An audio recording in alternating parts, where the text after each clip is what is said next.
It's one last dress rehearsal for veterans and one final showcase for the forwards trying to lock down the last roster spot. We get you set for the Oilers' 8th and final preseason game as they take on the Kraken right here on the Oil Stream pregame show. Hi, everybody. Welcome to the Oil Stream pregame show. I'm Tom Gazzola, joined by the one and only Joaquin Gage for today's pregame. Hope you're enjoying the audio stream. And if you're watching on YouTube, on the EST YouTube channel, we highly encourage you to join the conversation. You can text us 780-218-9999, or you can reach us via the nasty chat. We've got Matty Owanek and YouTube Trev back at the EST studios. Myself and Gager, we're at the new satellite studios at Casa Gazzola. And let's bring on Joaquin. There he is, smiling from my living room. Gager, one day I'll get it figured out where I can have someone else in the studio. You got the tour of the place. You're set up nicely. You got a big TV in front of you. I don't know how you're going to be able to keep your attention on the pregame show, but thanks for doing this today, pal. Oh, this is great. This takes me back, Tommy. It's a true bachelor pad. Going into the fridge, solely beer and condiments. Perfect. Very clean, just like you, Tommy. Very impressed. This is a sweet spot to get to the games. Oh my gosh, that's that you can crawl home after the games. Perfect. Yeah, walk in, stumble home, something like that, Gager. And you might catch us if you're on your way to the game and you're listening in. You might see Joaquin and I walking over right around 7 p.m. to Rogers Place as the Oilers get set to take on the Seattle Kraken. Gager, we're going to get into lineups. We're going to get into what we're watching. We'll do game changers with you in lieu of Matty Cassian being away. We'll do the question of the night as well. And we'll definitely get to some texts and comments if you want to send those in. 218-9999. I've got my eye on the text line. I also do have the window open for the nasty chat if you want to ask a question. And Jimmy jumps in right away. I'll just get to this because it is kind of funny. So Gazzola is in Dusty's room and Gager is in Gazzola's place. It's actually, both of them are my place. It's just Gager's in the living room and I'm in the office / satellite studio. Okay, Joaquin, let's just go back to your days when you were playing. And it was the last preseason game of the NHL schedule, that portion.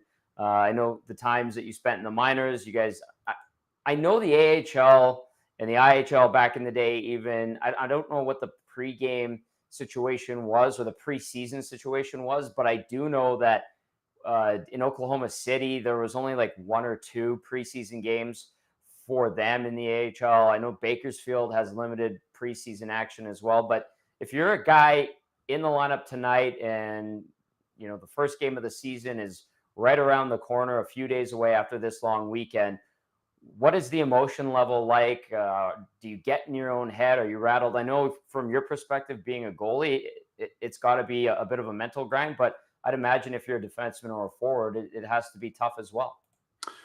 Yeah, the 3 little magical words that a handful of Oilers are facing right now is, and hoping that they hear Woodcroft or Holland tell them, is find a place. That's what you're hoping for most, right? The situation with the Oilers is completely different than the situation I was in. There was a lot more spots that were open at that time, right? And when we look at the lineup, there's a bunch of guys still there, but kind of battling for that last spot, so to speak, I think anyway. So it's a little bit different. Last chance to kind of show something if the decisions still haven't been made. I think they probably know. If we were in the coach's office or in the GM's office, they probably, looking at that whiteboard, there's some circles around some names that I think they, at least to start the year, they know how it's going to start. And the rest is kind of fine tuning. You know, we talked about on 2 guys and a goalie, just how, yes, Calgary's team was their minor league team, but the Oilers did exactly what they were supposed to do. They were supposed to make them look like an American Hockey League team, which they did. So last chance to kind of fine-tune some things, last chance to show something. Exciting time for the bubble players. I know that this getting down to the last few games of the preseason, getting closer to the start of the season, realizing that maybe you're going to be on that opening night roster. Really time to put everything on the table tonight. All the hard work, especially through the summer, and get to this point. I remember it. It's really exciting.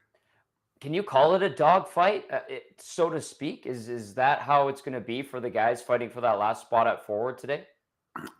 You have to. I mean, they really, when you look at everything, who's been the standouts in camp? I look at Holloway. He's had the second year in a row where he's had a great camp.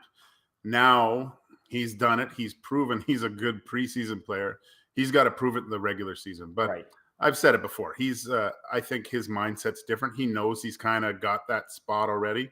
He's solidified it. Now he's got to translate his good play in the preseason to the regular season. I think we'll get to it. There's a fight on D for that 6th spot too, right? That's something that's there, and we have that 12th spot on the roster really for the forward. So yeah, there's some internal battles, goalie battle too, opening night.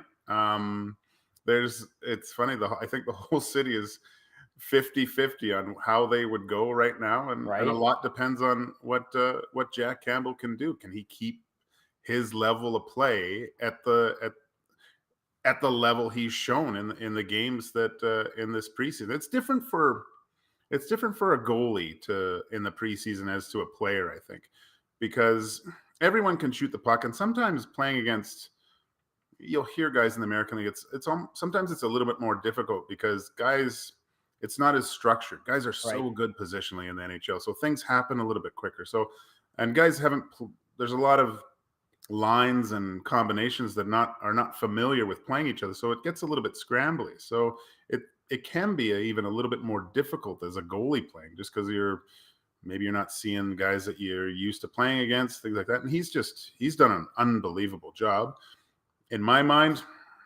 I think depending on how things go tonight, he's my guy in the pipes in Vancouver next week.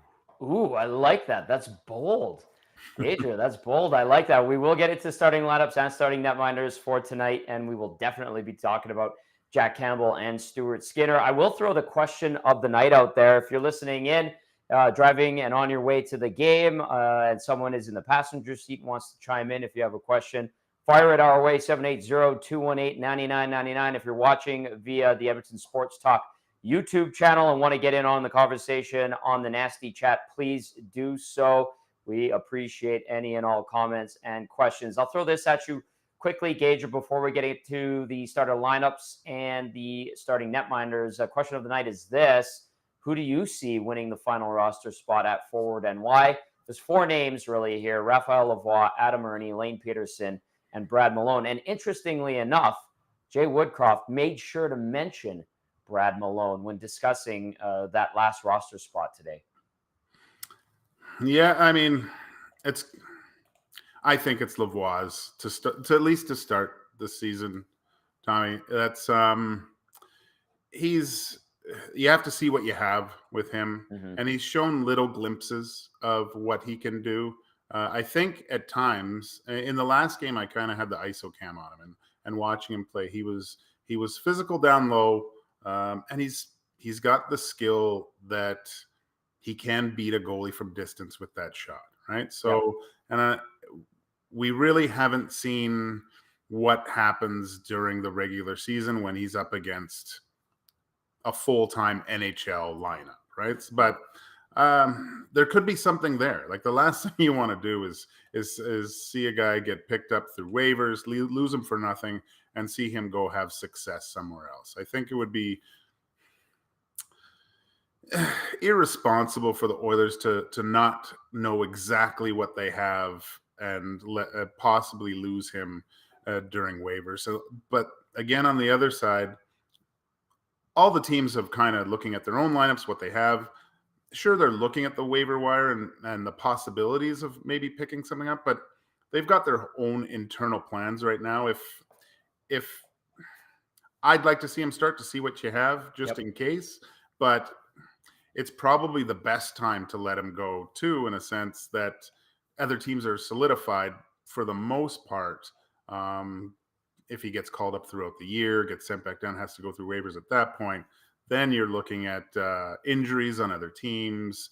Well, there's probably a better chance of getting picked up later on through the season, just because there's so many transactions that way. But I think if come Wednesday, I think he's an Edmonton Oiler up with the big club. Gager, I'm with you on Raphael Lavoie winning out and getting that spot on the roster. 5 games in the preseason, Lavoie 2 goals, +2, whatever you value plus minus at. And then he also has 2 penalty minutes. Interesting to note, he's got 15 shots on goal. The only guys that have more are Kane with 16. And you also have Warren Fogle with 17 shots in the preseason. So outside of that, like, he's shooting the puck a lot. He has been rewarded a couple of times. He fired a laser today. They were working on the power play, and he was on it. It was kind of an interesting, there was like Malone in front of the net, Gleason working the point, Lavoie, Gagne, and Peterson. So it was kind of like the other guys, but he fired a one-timer past Stuart Skinner. Skinner barely got across before it was in the back of the net. And I was like, man, that guy's got a great release, and seeing it up close like that, it's pretty lethal. So I'm with you on Lavoie. My sentimental favorite, I'm not going to lie to you, I'm rooting for Brad Malone, just because such a good dude and so easy to talk to. And I know he's the captain of the Condors, Gager, but just root for him. He made the team out of camp last year, and I like to remind people of that. And he played 10 games. But I always joke, too, his wife gave him crap because he was up here collecting an NHL paycheck while she was taking care of their new home in Bakersfield, getting all the furniture set up, dealing with the kids. And she's like, when are you coming back? He's like, well, I'm in the NHL, babe. But at the same time, he knows he's inevitably going back. But he's my sentimental favorite. If I'm casting a vote with my heart, I'm going for Brad Malone. Otherwise, I think it should go to Raphael Lavoie. So I'm with you there. All right. We're going to get into starting lineups and starting netminders. Gager, the Oilers rolling out a pretty veteran-heavy lineup tonight. We're going to see McDavid with Kane and Brown. We'll see Draisaitl with Nugent Hopkins and Hyman. We'll see Lane Peterson centering Warren Fogle and Raphael Lavoie. So keep a note on those two on that line. And then, interestingly, you've got Matthias Janmark playing center with Adam Ernie on the left and Derek Ryan on the right. And then we'll go to the defensemen for tonight. You've got Nurse paired up with Bouchard, Gleason, who's had a really good training camp with Ceci, and then Philip Broberg and Vinny Desharnais. We're going to leave Broberg and Desharnais for game changers. And I'll just ask you this. What do you notice about that lineup tonight that stands out to you? Is there a message there from the coaching staff to any of those guys in that dogfight that we're talking about for that final spot on the roster? And Ben Gleason being in this last game, what does that tell you? Yeah, they really want to have one more look at this guy. He's looked great, Tommy, and we've seen the offensive flair that he has, his poise with the puck, that first pass ability that he has. Really impressive so far. Acquitted himself so nice that, I mean, barring an injury, I think he's the first. Like he's put himself in that 9th spot, or 9th spot. 8th for sure. 8th for sure. Yeah, 8th for sure. This way, it's. I look at that D lineup, and the thing that hits me first is no Matthias Ekholm yet. And that's a little. Am I concerned? Maybe I am a little bit concerned not seeing him in the preseason. Everything was obviously not as good as what they initially said, or said he'd probably play some games at the end. Nurse Bouchard, that's an interesting combination. Everyone's talking about that other pairing of possibly putting Matthias, once he's healthy, with Broberg, and giving him that maybe that the Swedish the veteran Swedish defenseman bump that he gave Bouchard last year when Bouchard just took off and seemed to solidify his game. And it also, And although they didn't play together, I think that he solidified Nurse's position as well last year when he came over, because Nurse seemed to settle down and relax and not take. It looks like he relinquished some of the responsibility of being the number one shutdown, everyone, the utility light knife D man, so to speak, right? So, worried about Ekholm, I guess. Gleason, interesting that they're looking at him again just to see what he can do, because and Broberg, Darnay, I mean, these guys are going to be battling, I think, for that sixth spot throughout the whole year, and to see them together is interesting as well. Yeah. Matthias Ekholm did speak today. He did skate Gager, which was good, but he wasn't a quote unquote full participant. Mm-hmm. He didn't beat around the bush. He just says, I don't know if I'm going to be ready for Wednesday's season opener in Vancouver. I hope to be ready for it.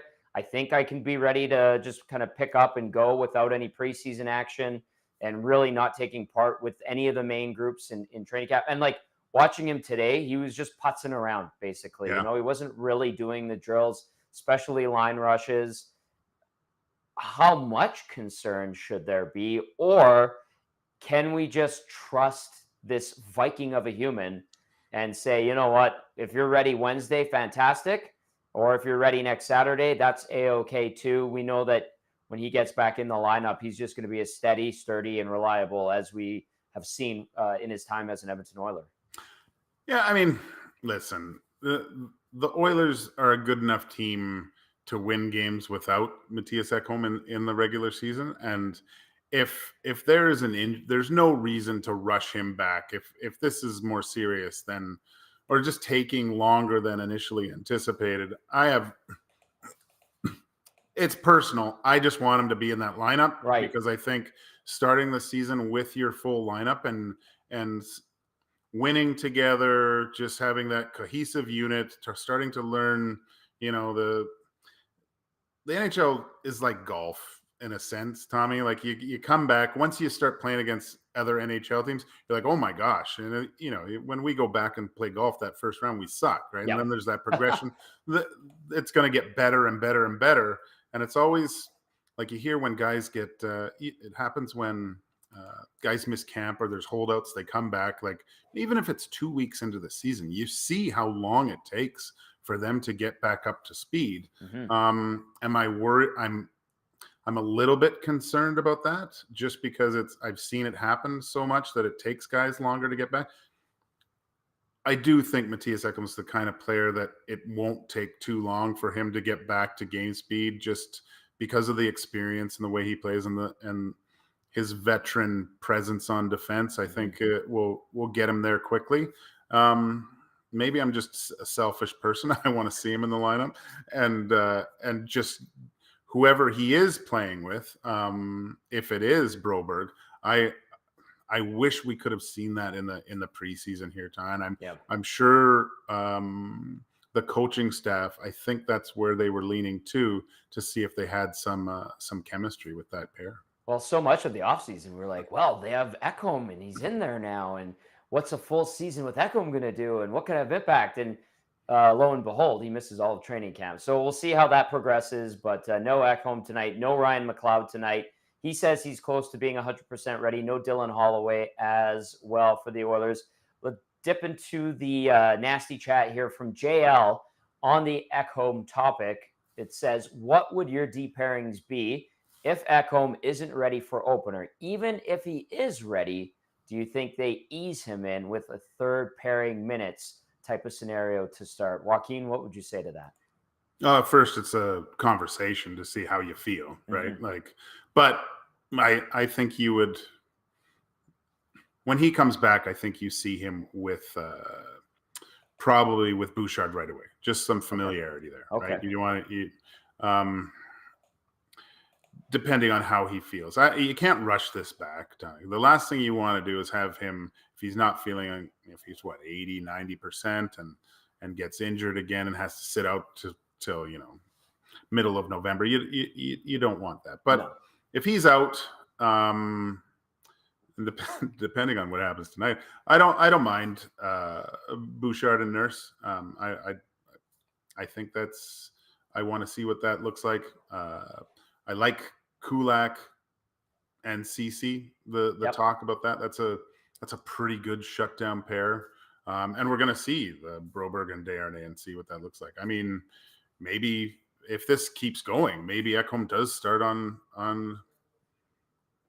IR or something. Maybe this Gleason CC pair, maybe that's why they have this in the lineup tonight, right? Good maybe point. This is, you've got the slick kind of puck moving defenseman with a guy that's a little bit more responsible defensively. Maybe we're seeing, the Kulak, I'm sure, is in there at some respect. But well, I was going to say to you about Kulak, like we kind of forget about him. Even today at the rink this morning, we're going through talking about the lines amongst ourselves in the media, and it's like, oh, geez, where's Brett Kulak? He's not been around for a handful of days now. Is it time to be concerned about that? I know it was kind of brushed off the other day when I asked Jay Woodcroft about it, but I mean, this is a guy who's pretty reliable, stays in the lineup, battles through nicks and bumps and bruises, and we haven't seen him. Should we be concerned? And if you don't have Kulak and you don't have Ekholm for that first game or that first week, even though it's only 2 games, are we kind of going, uh-oh? You are a little bit. Kulak's one of my favorite Oilers just because how he raises his level of play come playoff time. Like, it's like watching him in Calgary and in Montreal and now in Edmonton. He goes from that 5-6 spot to 3-4, I think, in the playoffs. It's amazing what he does. Those are 2 really good defensemen that any other team, I think, would love to have. Good point. If you don't have Matthias Ekholm and Brett Kulak at the start of the season, man, that's a little bit worrisome. But this is looking into the lineup tonight and who they have and their forward group. They're still solid enough, I think, that this isn't going to hurt them too much. I think to a point, the Oilers could outscore their problems if there's a few deficiencies on D. But if I'm a goalie, Tommy, I still feel pretty comfortable with those 6 guys that you see on the screen right now. Okay, fair enough. All right, let's take a look at the Seattle Kraken for tonight's matchup. It is their 6th and final preseason game. By the way, the Oilers playing their 8th and final preseason game. Maybe 2 games too many in the preseason. That's just me, completely subjective. But Seattle, I think, doing it right at 6 games. Here is what we're going to see from the Kraken tonight. Matty Beniers between Jared McCann and Jordan Eberle. Alex Wenberg between Jaden Schwartz and Andre Burakovsky. Yanni Gord with Eli Tolvanen and Oliver Bjorkstrand. And then you've got Pierre-Edouard Bellemare with Ty Cartier and Brandon Tanev. So that's a pretty good lineup up front for the Seattle Kraken. Essentially what we're going to see from them opening night. And then on defense, Vince Dunn with Adam Larson, Brian Dumoulin with Justin Schultz, Jamie Alexiak with William Borgen. One notable that's not playing tonight is former Oiler Kyler Yamamoto. He did get a goal earlier in the week against the Oilers in Seattle. When you look at that lineup and you hear those names, what comes to mind, Gager? Because we saw this Kraken team make the postseason in just their 2nd year of existence. I don't think there's a lot of holes in this lineup. And then you got to find a place to get Yamamoto in as well. And that defense, there's some big bodies, there's some mean guys, there's some skill back there. It looks like a good lineup, but is it missing some sexy offensive punch?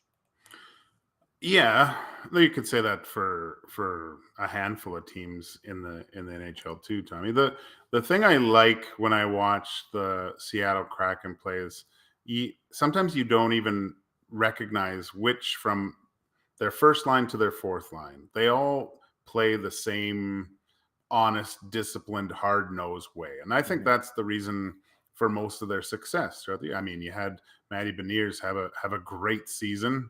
I don't think he should have won the Calder. I thought it should have gone to Skinner, but I'm biased that way. But, and you look at Adam, it's so disheartening. And I understand why Adam Larson left Edmonton, but man, when you watch him play, and even when you watch Adam Larson go up against Connor McDavid, right? And that's one of the hardest things on the planet to do. And the way he can kind of get in the way or just get a piece or just disrupt him just a little. He's such a good defender. It would be great to see him in the and his first pass. Like that's another thing as soon as it's on his stick, he knows where to get it to. He gets it out of trouble. Just a fantastic player to watch.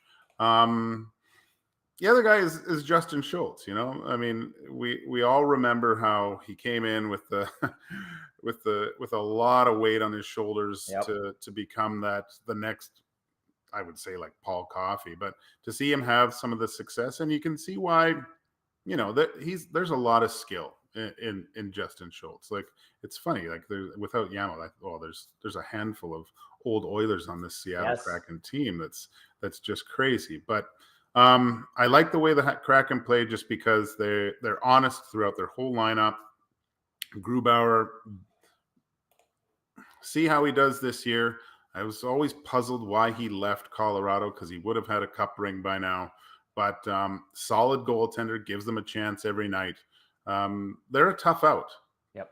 Everyone's talking about if they're going to make the playoffs and stuff. I think it's going to be very difficult because they play that playoff style. They're not going to catch anyone off guard this year because they beat the Colorado Avalanche in the playoffs last year. It's just crazy. Everyone's going to know who they're playing against. Going to be tough for them to make the playoffs, but I think they'll be sniffing around definitely in those wild card spots.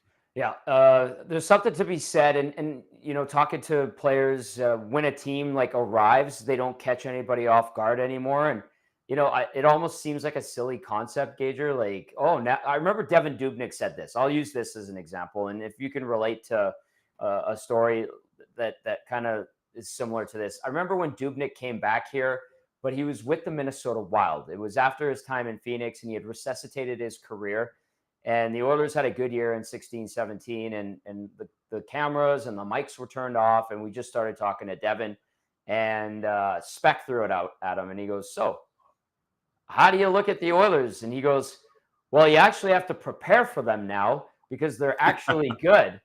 And we all just started laughing, and we were talking to him about the swarm defense and how the team doesn't do that anymore, and how it, was a world of hurt for him, and things obviously didn't end in Edmonton the right way. But, as innocent as that conversation and that comment was, there was truth to it, right? Like, you had to prepare for the Oilers. They're not catching you off guard. Is it fair to say that that's the same thing now with Seattle and what they were able to accomplish last year? Yeah, for sure. This is they're complete. Like, when they went on the, correct me if I'm wrong, I think they won 11 straight games on the road. With a monster road trip, yeah. Yeah, and they were the first team to beat the Bruins at home. And it was on like a Saturday afternoon, and they spanked the Bruins pretty good. Like, they had they didn't have their best game, but a lot of times the Bruins' best game last year won easily, and they had their way with the best regular season team ever last year. And that was when, oh my gosh, you got to start looking at these guys as a powerhouse in the Pacific Division right now. What they're doing is amazing. And everyone's going to be ready for that this year, Tommy. They know what they have. Sometimes especially a guy that comes in and wins Rookie of the Year, like, there's going to be way more attention to Beniers. I love the way he plays, but I think you can get to their goaltenders a little bit. Mm-hmm. Although Grubauer, I like him as a goalie. I think that's one area that you can exploit with this Kraken team. But yeah, like I said, I just think that it's going to be a lot more difficult for them to repeat the success that they had last year. Yeah. It's the Oil Stream pregame show as we get set for the Oilers and the Seattle Kraken. You're watching on the Edmonton Sports Talk YouTube channel, or you're listening on EST.com. If you want to get in on the conversation, 780-218-9999. That is the text line number. And if you are watching, you can add a comment or a question for either myself or Joaquin Gage on the Nasty Chat. That brings us now to starting goalies for the Oilers. We talked about them a little bit, 31-year-old Jack Campbell getting the nod, 2-0 in this preseason, .98 GAA, 971 save percentage in those 2 appearances. Gager, this guy stopped 66 of 68 shots. And then at the other end of the rink, it is 31-year-old Philip Grubauer, who is 0-1-0 with a 305 GAA, 793 save percentage in those 3 preseason appearances, and has allowed 6 goals on just 29 shots in those 3 games that he's gotten into in the preseason. So let's put the focus on Jack Campbell as we get into Game Changers with our game analyst Joaquin Gage. And Game Changers is brought to you by Damon Bunting Remax Elite. Damon Bunting is a consistent top producing realtor in Greater Edmonton, and among Remax realtors, he and his team would love to help you find that right home or make the move from your current home. Community driven, he understands what it takes to make a difference in your city. Check him out on DamonBunting.com or visit his Instagram at Damon Bunting Real Estate. So, number 1 on Game Changers tonight is Jack Campbell. Gager? Yeah, great preseason. You and I talked about it before, Tommy. We were like, you said he looks good, and his face in his first interview, I was like, I asked you, has he lost some weight? And he looked like he put in a lot of work this summer, and it's shown throughout this preseason. There's a definite switch that, every year is not going to be perfect, and it was by far perfect last year for Jack Campbell.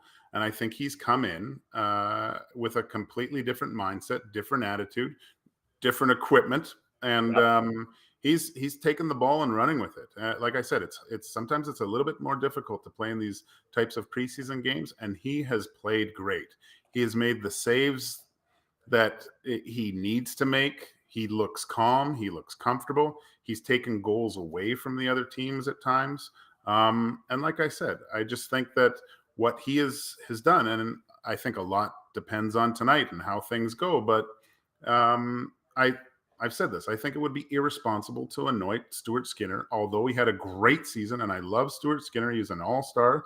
But for him to come in after his rookie season and be anointed the first game and not having a battle for that first game within camp, it sets up perfectly too with their schedule.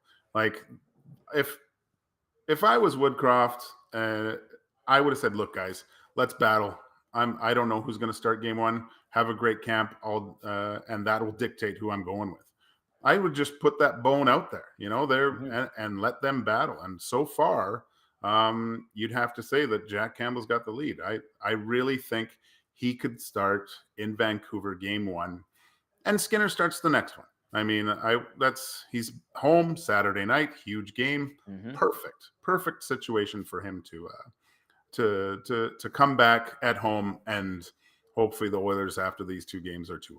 Gager, Woodcroft did admit open competition for that starting job. Do you like that he was saying it publicly? I'm sure he told both guys. I mean, I don't think he's surprising them by saying that, right? And you think that that's an okay move to make and say, yes, publicly, it's an open competition. One of you guys go out and get it. What did you make of that, him just putting it out there?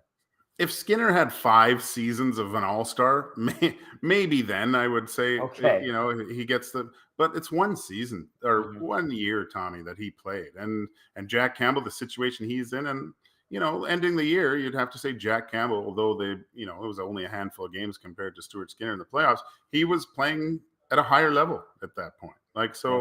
This fresh start, clean slate, I think he even mentioned, and you got to go from there.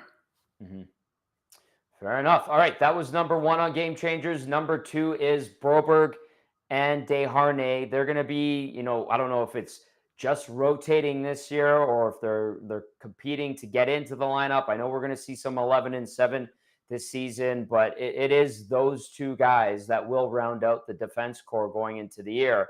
And then, like you mentioned, Ben Gleason is kind of that next call up, kind of maybe surpassing Marcus Niemelainen. But from Broberg and Desharnais and that standpoint, what can they do tonight? What is the focus for each individual tonight? Broberg's got to show some of the the flash with that backhand pass to set up a goal, just carrying the puck, looking to put his stamp on the game. Darnay, physical presence, play the same way. Any sort of penalty kill, shut everything down. Mhm. Look, they're both battling for a spot, just like I would say Skinner and Campbell are doing right now. Putting them together is interesting I in that know. respect. But look, both these guys have to take a step this year. Like they both have to take a major step. I love what I heard about Darnay, his preparation for the season, what he's gone through. And for Broberg, look, it's time. Yeah. It's time to put the big boy pants on and go to work. It's kind of funny too because with him today with Ekholm, the comment was that Ekholm just said, "Hey man, when you get the puck, just go. Let your instincts take over." Do you see any reservation in Broberg's game through these first few games in the preseason that he's played? I mean, he's played. Looking at the stats here, Philip Broberg has played how many games in the preseason for the Oilers? He has a couple of points. I know that. He's played five, soon to be 6 of 8. He's got a couple of assists. He's +1 Gager, and he does have 7 shots on net. But do you see some, I don't know if uncertainty is the proper term, but maybe a reluctance to let the offensive instincts flow? Yeah, it seems like he's a little bit more reserved out there. Even last year. The problem is you saw flashes of what he's capable of, and that's a switch internally. He, I think he's a little bit tentative to make mistakes, Okay. right? And for a player of with his skill set, his skating ability, and what we've seen him do at the American Hockey League level, there's something there that could translate him being into a huge integral part of this team. Mhm. Um, but I think it's just that comfort level, that confidence level that he has to have the confidence to take those chances and have faith in his own abilities to make plays, not just get the puck deep and get a change. He's got to want to be a game changer, like we're talking about. And I think the whole city of Edmonton and the coaching staff and the brass up top are waiting for him to take that brass ring and finally grab it, because we're waiting. Yep. But the clock's running out. He's going to have to show something soon. Well, let's see if he can put a stamp on the preseason tonight. He has made some really nice plays. He made a nice play in Seattle, made a nice play in Calgary, the one to Lavoie, and then the other one to Bourgault, both picking up assists on those plays. And so he's shown it recently. Maybe he takes it to another level tonight. And then, like Zedmo says via the nasty chat, Broberg will play better with Ekholm. I don't think there's any denying that, right, Gager? It's just a matter No, of Ekholm being back out there. And yeah. how much? One last one on the defense, and this ties into Broberg and Ekholm in a way. And we're going to bring Evan Bouchard into the conversation. Will Bouchard have a tough go, or is there potential for him to potentially struggle if he's not playing with Matthias Ekholm? Or do you think he's had enough time with a Duncan Keith and a Matthias Ekholm that now he can kind of go and do it on his own with Darnell Nurse? Well, if it happens for too long, it's going to go right back. If the season starts with him and Nurse and it's not going well, we're going to see us. Well, hopefully Ekholm's good by then. Yeah. But if the lines are not the same as last year, and we see some defensive deficiencies in Bouchard's game, I'm sure Dave Manson will make that switch very quickly to Yeah. get him back solidified with Ekholm, because they were great Yes. last year. I mean, it's kind of, when you say it, it's kind of stupid that we're even talking about it, to I see know. other combinations, because that pair, although, I mean, the Oilers with their pairs, I think you look at them at 1A and 1B, right? Yep. Like That's fair. the Nurse, CC, uh, Broberg, Ekholm, those are really, oh shoot.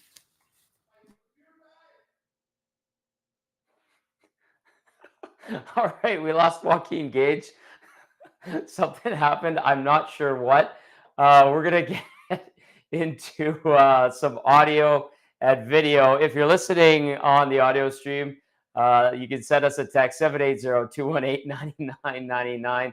And if you're watching via the Nasty Chat on the Edmonton Sports Talk YouTube channel, send us a line and we'll get to you. I'm assuming Joaquin's going to be okay. Something happened, but you'll figure it out. All right, Matthew Wannick and YouTube Trev, if we have it, let's get to some clips from the coaches' room and hear from Jay Woodcroft. Just having Matthias out there, just kind of hanging around a bit, being with the guys as opposed to not being able to this point. Yeah, you know what? He's had a bunch of good days in a row, so it's a real positive, and he's trending in the right direction.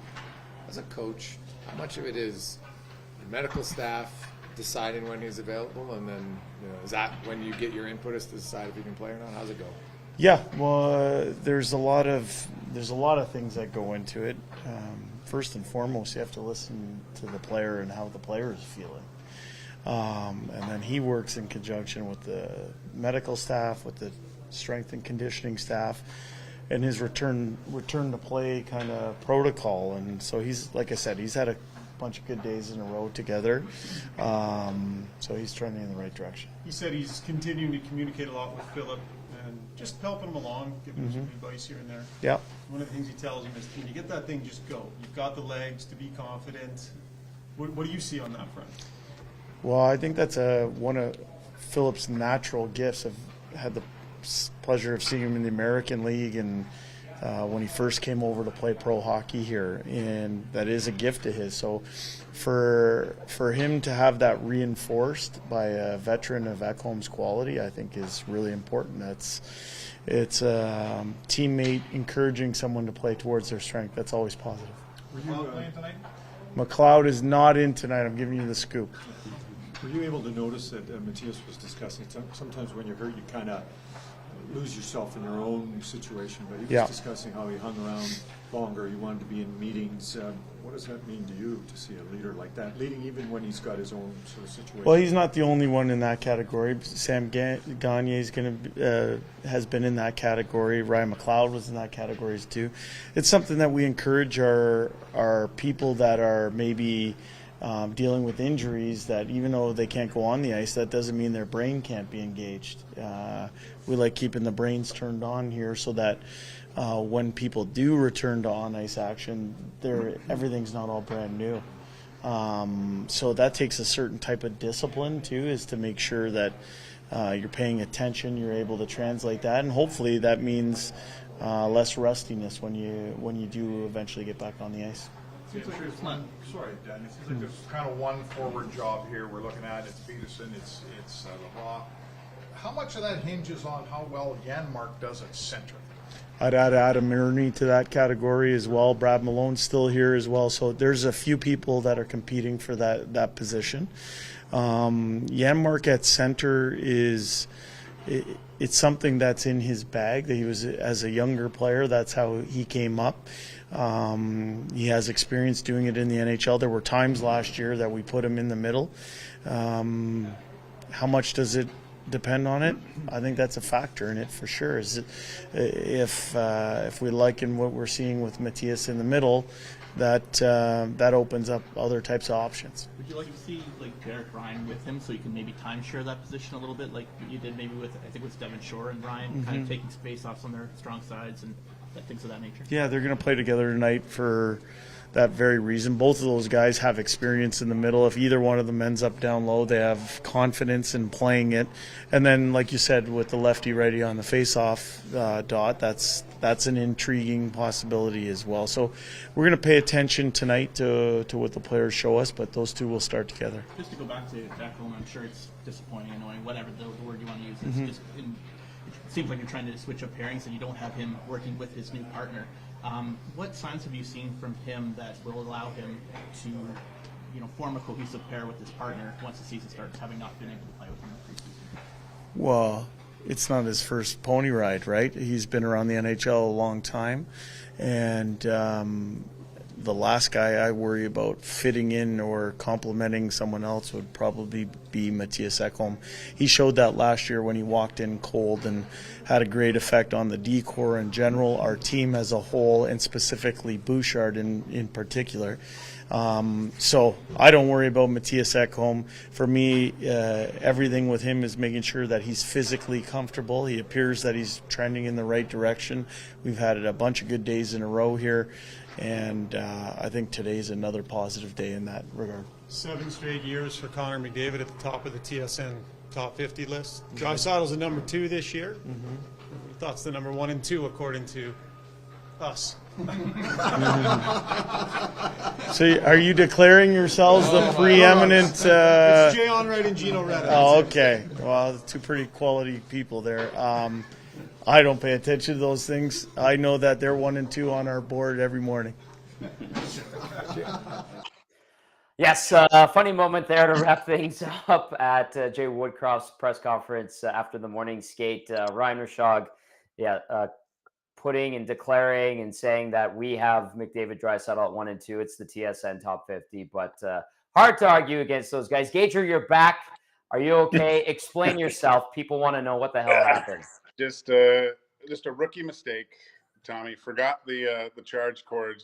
Thought it was in the bag when I left coming into Chez Tommy. And or maybe it was a virus coming into your apartment. I don't know, Tommy. You may got to look at this network, but no. Thank God for other sources of technology. Quick transition to the phone. I'm back, baby. You're back, baby, and good to have you back. So there you go. People were asking what the heck happened to Gager. JL said, "Did Gager go answer the door for Uber Eats?" No, he did not. And so Gager's good to go as we get set to close things out here on the Oil Stream pregame show. If you want to sneak a text in, 780-218-9999. And if you want to message us via the nasty chat, I see a few more that I'll get to shortly as well. I'll throw them at Gager as well. But let's finish up game changers, Gager. We did 1 and 2. The number 1 was Campbell. Number 2 was Broberg and Desharnais. Number 3 is just finish strong. Well, like Matt Iwanek just mentioned, I have to give him credit for this joke because it was like really funny that Oilers need to finish stronger than Gager's laptop. It's important going into the season on a winning note. And I guarantee, Tommy, that's the last thing that Coach Woodcroft will say before these guys go out on the ice is we want to finish with that good feeling, winning a game. And, you know, I've talked about this with a lot of other people, and we talked about it with Dave Cooper on the Hangout too. Yep. That feeling of dominating a team and buildings that are hard to play in. Who has your number? Beating the Kraken at home tonight helps, I think, throughout the regular season when it gets into the late stages of playoff positioning and stuff, a team's coming in, he goes, God, we haven't beat these guys since preseason. That's important, you know. First round, gosh, we haven't beat these guys in their building all year. Send a message tonight that not only are we a tough team on the road, but it's really difficult to beat us at home, and you get that little psychological advantage. You remember the games that you beat this team and the reasons why you beat them too. Right. And then again, just it's a good feeling. You win your last game of the preseason. You're going in feeling good about the regular season. You're starting on the road. Keep things rolling, and as we know, it's once things get rolling, especially with winning, it becomes contagious throughout the whole lineup, and then you get tough to stop. That's a good point. That is Game Changers with Joaquin Gage, brought to you by Damon Bunting Remax Elite. So good stuff there. All right, let's dip into the nasty chat as well as the inbox, 780-218-9999. If you're listening via the audio stream, and then if you're watching on YouTube, the nasty chat open for business as usual. Zedmo threw this in, said Broberg will play better with Ekholm. We talked about that, but he also said that's my fear. Nurse will be a setback, and he also points out he'd like to see CC with Kulak. Calcifier says, I don't know if Broberg will get that time with Ekholm, mainly because of the Nurse Boosh thing. So interesting, but I think you touched on that a little bit, Gager, saying that if Broberg, he might get bumped down if Nurse and Bouchard isn't working. Do you have a lot of confidence in that pairing of Nurse and Bouchard? That's a good question, Tommy. Do I have a lot of? I don't. I don't. This is what I'd like to see it. We'll see it tonight. Okay, maybe ask me that after tonight's game, Okay. Tommy. I have to look at it first. But for right now, I think you're matching two players that how do I say this, relied on their partner a little bit, or knew that there was a little bit of a cushion if there was a mistake. I had my partner to cover for me a little point. bit, right? Yep. So if you have two guys that are looking to create more so, I think it would be detrimental to have those two together. But saying that, maybe they both realize that, and you get the best of both worlds with them. So it might work. We'll keep an eye on them tonight at the game, buddy. Yes, we will. The Digital Warrior via the Nasty Chat says a battle between the pipes could be one of the best things that could happen for the Oilers. I don't mind it at all, Gager. We kind of touched on it a little bit. We're looking for Jack Campbell to continue his hot play in this preseason. 971 save percentage, GAA at .98. Those are sterling numbers, and Skinner's not as good. He's let in a couple of goals that you look at with a bit of a stink eye, and that's understandable. But I think they can rely on both of these guys, especially if Campbell continues to play the way he has, or at some level close to the way he has. I'll throw this at you when it comes to this tandem. They're very friendly guys. I know. How much does that help? Does that even matter? Because I don't know if I've seen cohesion and like genuine, sincere care and compassion for another goalie, like between two. I don't know what it was like for you and Bill Ranford, Cujo, Tommy Salo, whoever you paired up with and were a tandem with. But like these guys, like they bro hug it after games. Yeah, I mean, I was great friends with all those guys. Like Billy was great, Cooge was great, Tommy was awesome. But let's face it, they all knew that they had the net, right? So it wasn't. I tried to battle as hard as I could, but it was tough to get the net from one of those guys, right? So it's interesting. I mean, when you meet these guys, it's kind of off-putting that they're too nice. Like meeting Jack, I just couldn't believe how sincere he was and what a nice individual. But look, you don't get to the NHL as a goalie without some fire in your belly to be the guy. They've done it their whole lives. That their personalities really shine through. But there is fire to be the number one guy, and I've never met a goalie in my life, Tommy, that wants to be a backup. There's none. That doesn't exist. Right. We all want the net. We all want to be the guy. We all want to be counted on. There is a realization, though, I think, with these two that they are both going to be required to get to where they want to be. I think once we do, I'll make a prediction now. I think once,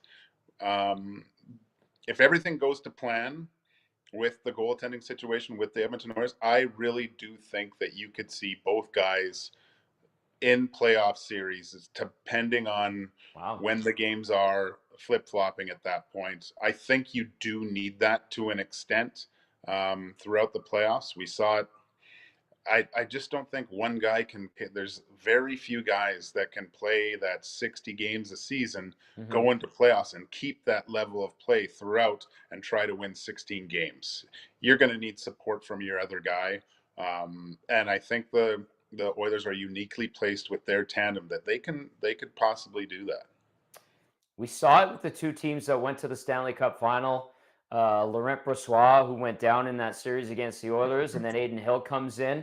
They didn't even go to Jonathan Quick after that, and obviously the right choice. And then you look at the Florida Panthers, that they started was it Knight that got the starts, Knight, right? And yeah. then we saw him. He's off to a conditioning stint to start the year for the Panthers. And Bobrovsky went in and had a monster playoff for Florida. So you're right. Like that tandem thing is a big deal.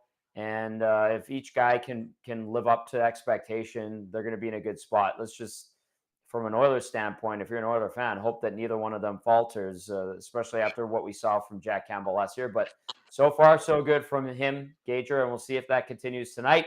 Great stuff from you tonight as well, as always. You are going to be back on the Sportsnet broadcast this year. Let's plug that a little bit because you are going to be helping us out on the pre- and post-game show on the Oil Stream, as well as doing Two Guys and a Goalie and the Hangout too, right? Yeah, I guess.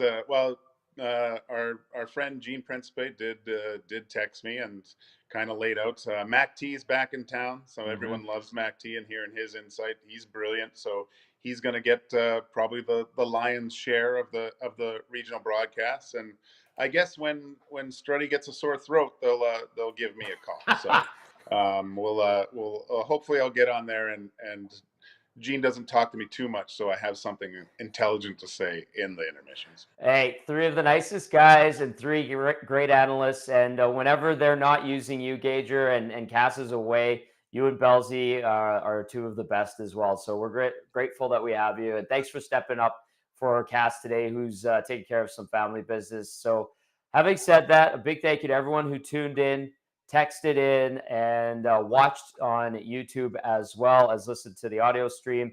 Justin gets the last word. Justin returns. He was a contributor and would always chime in via the text line back in the 1260 days. And he says, Tommy, are you going to read all my cuss words on the post show this year? I said, I cannot, and I will not do that. And he followed up with, if so, I get it. The kids can't listen if it's like that. Glad this is back. Hope you guys are doing great. Love all of the shows from Justin. We certainly appreciate it. And this is a test run for us here on the pregame, and no postgame tonight, but we will be back for pre and postgame on Wednesday when the Oilers open up the season against the Vancouver Canucks. Gager, fantastic stuff as always. A huge thank you to Matthew Wanek and YouTube Trev to make sure that we are live and on the air. And a huge thank you, as always, to all of our lovely viewers and listeners. Enjoy the Oilers and Kraken for Joaquin Gage and Matty Wanek and YouTube Trev. I'm Tom Gazzola. Say